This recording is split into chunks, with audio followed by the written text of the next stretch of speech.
Hello everyone. तो आज शुरू करने वाले हम कुछ और कलेक्शन, कुछ और लूप। कलेक्शन और लूप इन दोनों का कॉम्बिनेशन अपने आप में पाइथन में बहुत ही अलग है, तो बहुत मजा आएगा इसे करने में। चलिए कुछ एग्जांपल करते हैं, आपको इसे करने में बहुत मजा आएगा और ये काफी इंपॉर्टेंट भी है। सबसे पहले हम एक वेरिएबल ले लेते हैं डी और कर्ली ब्रैकेट लगाया। तो आपको क्या लगता है, ये सेट है कि डिक्शनरी है? वैसे ये सेट है, क्योंकि अभी तो मैंने कुछ बताया नहीं, लेकिन खाली सेट है, इसमें वैल्यू ऐड करनी पड़ेगी। लेकिन अगर आप इसमें वैल्यू डाल रहे हैं एक इंडेक्स और वैल्यू के रूप में, तो फिर ये बन जाएगा डिक्शनरी। तो इसको कैसे करेंगे, ध्यान से देखिए। मैंने एक लूप चलाया फॉर आई इन रेंज 1 से 6 तक। तो आप समझ गए, मैं 1 से 5 तक का लूप चला रही हूँ।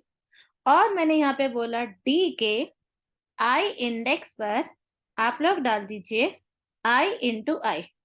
अब आई इंडेक्स, सेट में तो इंडेक्स होता नहीं है, और यहाँ पे मैं बोल रही हूँ कि डी के आई इंडेक्स पर। और आई क्या है, आई पहली बार 1 है, फिर 2 है, फिर 3 है, फिर 4 है, फिर 5 है, क्योंकि वो लूप चल रहा है। तो मतलब डी के 1 इंडेक्स पर आई इंटू आई यानी 1 इंटू 1 आएगा। तो इंडेक्स पर आ रहा है, इसका मतलब बन गया ये डिक्शनरी ना। तो देखते हैं लूप के बाहर आकर कि ये क्या बन गया। Let's see. अब इसे हम रन करेंगे तो देखिए ये बन चुका है आपकी डिक्शनरी। इनफैक्ट अगर आप यहाँ पे प्रिंट भी करेंगे ना कि बताइए टाइप क्या है इसका, तो ये आपको बताएगा डिक्शनरी। ये देखिए डिक्शनरी। तो ये है डिक्शनरी, क्योंकि आपने इंडेक्स के साथ वैल्यू दी है।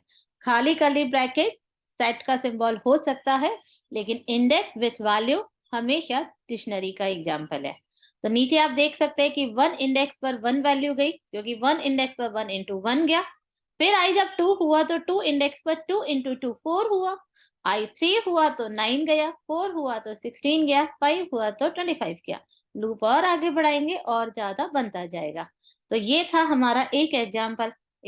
इसे कुछ भी नाम दे सकते हैं, बस कलेक्शन विथ लूप चल रहा है। चलिए हम अगले एग्जाम्पल की तरफ चलते हैं, एक और एग्जाम्पल बनाते हैं। इसको मैं हटा देती हूँ अगले एग्जाम्पल की तरफ। तो अगला एग्जाम्पल यूज करने से पहले मैं यहाँ पे यूज करना चाहती हूँ या आपको बताना चाहती हूँ जिप के बारे में। जिप जिप एक फंक्शन है जो दो कलेक्शन को एक साथ जोड़ने के लिए होता है। आप कहेंगे अपेंड भी तो था और अपडेट भी था, उसके सहायता से हमने दो कलेक्शन जोड़े थे, लेकिन ये उस तरीके से नहीं जोड़ता। मान के चलो मैंने यहाँ पे लिस्ट प्लस लिस्ट किया तो वो दो लिस्ट मिलकर एक लिस्ट हो जाती है। ये दो को एक साथ पैरेलल चलाने के लिए होता है। जिप जिप जो असली जिप होती है ना, जिसमें दो चीजें होती है, उसको हम एक साथ जोड़ देते हैं तो वो एक कंबाइन बन जाती है। बस वही काम यहाँ पर है। तो यहाँ पे लिस्ट 1 के रूप में एक अलग लिस्ट है, देखिए 1,2,3। सॉरी मैंने ये तो लगाई नहीं, तो मैंने यहाँ पे लिया लिस्ट नंबर 1। लिस्ट नंबर 2 में हम कुछ ले लेते हैं। तो 3 वैल्यू लिस्ट 1 की है ना, तो 3 वैल्यू हम लिस्ट 2 में डाल देते हैं। इट्स नॉट अ कंपलसरी कि जिप के लिए दोनों लिस्ट की लेंथ एक जैसी हो, आप अलग अलग रख सकते हो, ऐसा कोई टेंशन नहीं है, वो दोनों को फिर भी जोड़ देगा। फिलहाल मैंने ऐसे ही लिया। तो मेरे पास दो लिस्ट थी, list 1 list 2।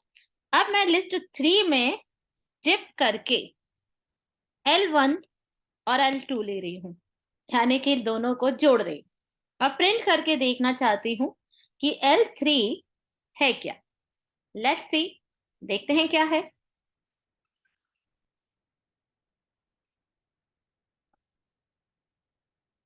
Just minute, I think कुछ इश्यू है।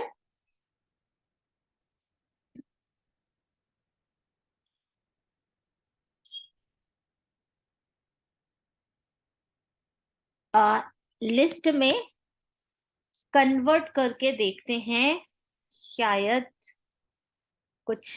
ओके, लिस्ट में कन्वर्ट ना होने की वजह से वो दो जुड़ तो गए थे, लेकिन उन्हें समझ नहीं आ रहा था कि L3 में कैसे जाना है। अच्छा ये भी मैं बता दूं कि जिप का मतलब ये नहीं है कि तो लिस्ट को ही जोड़ना है, वो लिस्ट और सेट को भी जोड़ सकता है, लिस्ट और टपल को भी जोड़ सकता है। तो आप यहाँ पे देखिए, पर मैन दो कलेक्शन होने चाहिए। तो अब ये देखिए कि वन आपका लिस्ट वन था, लिस्ट टू आपका ए था, दोनों को जोड़ दिया, पर दोनों को जोड़ के उसने एक टपल बना दिया। तो इस तरीके से जिप 2 को पैरेलल चलाता है, कंबाइन करता है। दोनों की एक-एक वैल्यू उठाएगा, उसे कंबाइन करेगा, फिर दोनों की एक-एक वैल्यू उठाएगा, कंबाइन करेगा। तो असली मकसद ये होता है, ये मतलब होता है जिप का। अगर मैं आपसे ऐसे कह रही हूँ कि भई मुझे प्रिंट करना है L1 प्लस L2, तो ये कहलाएगा 2 लिस्ट को जोड़ना। तो ये जिपिंग नहीं है, ये पहले ये 1, 2, 3 जुड़ गई, फिर एबीसी जुड़ गई, नहीं।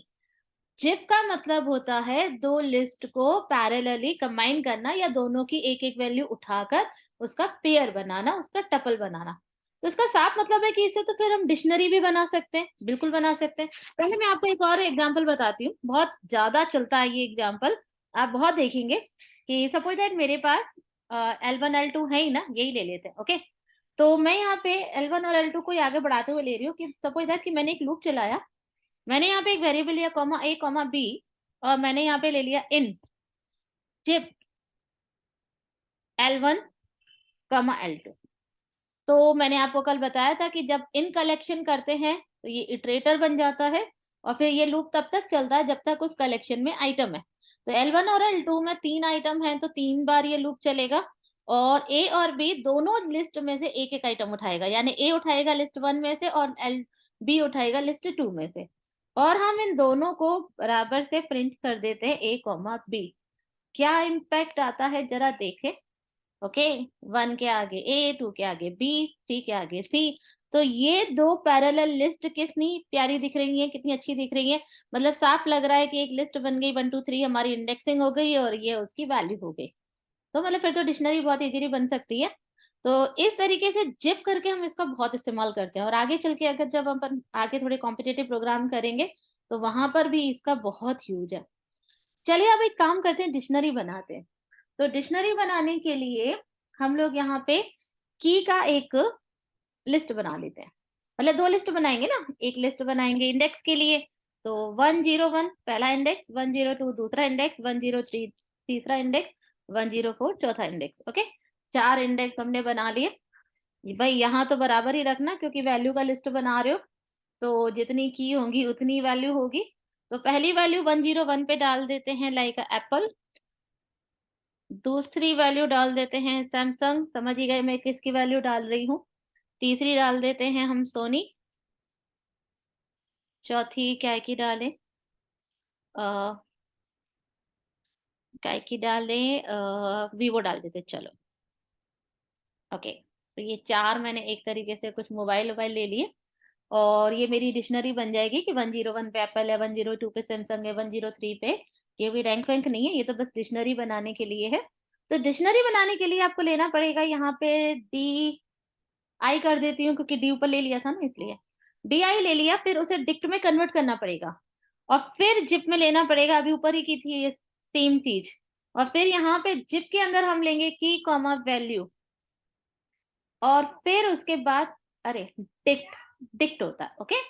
और फिर उसके बाद हम प्रिंट करके देखेंगे कि भाई मुझे देखना है डी आई। तो मैं यहाँ पे DI को देखना चाहती हूँ, तो क्या मुझे दिखेगा? बिल्कुल दिखेगा। 101 पे एप्पल है, 102 पे सैमसंग है, 103 पे सोनी है, 104 पे वीवो है। बन गई डिक्शनरी। जैसे आपने बनाई थी ऊपर लिस्ट वैसे बन गई आपकी डिक्शनरी। ये फ़ायदा होता है डिक्शनरी का। अच्छा चलिए डिक्शनरी के अंदर डिक्शनरी तो बन गई ना, अब लूप चला के अगर हम इनकी वैल्यू को अलग-अलग करना चाहें तो क्या कर सकते हैं क्या? चलो लेट्स से ये भी देखते हैं।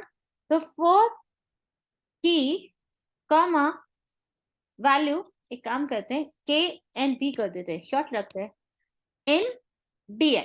DI मेरी लिस्ट है, डिक्शनरी है, ओके? और मैं प्रिंट करना चाहती हूँ के यानी की और बी यानी वैल्यू। कर सकते हैं क्या? Can not unpack non iterable int object. तो यहाँ पे एक एरर आ गई पैक की, अनपैक की। तो अनपैक और पैक क्या है इसके बारे में अभी हम डिस्कस करेंगे नेक्स्ट चैप्टर पे। मैंने जानबूझ के ये किया, अब इसे कैसे करेंगे इसे समझने के लिए हम अपनी नेक्स्ट वीडियो में लाने वाले हैं पैक और अनपैक और उससे रिलेटेड और भी कई बहुत सारे अच्छे अच्छे क्वेश्चन। तो आपको अगर ये वीडियो पसंद आई है तो प्लीज इसे लाइक करिए, शेयर करिए और सब्सक्राइब करिए।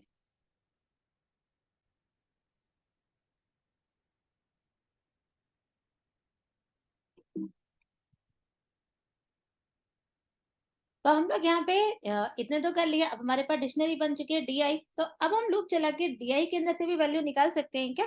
तो देखिए अब हम क्या करते हैं, मैंने के लिया for the key, V for the value, और अब इसको हम लेंगे DI my dictionary dot dot items, values कुछ भी ले सकते हैं।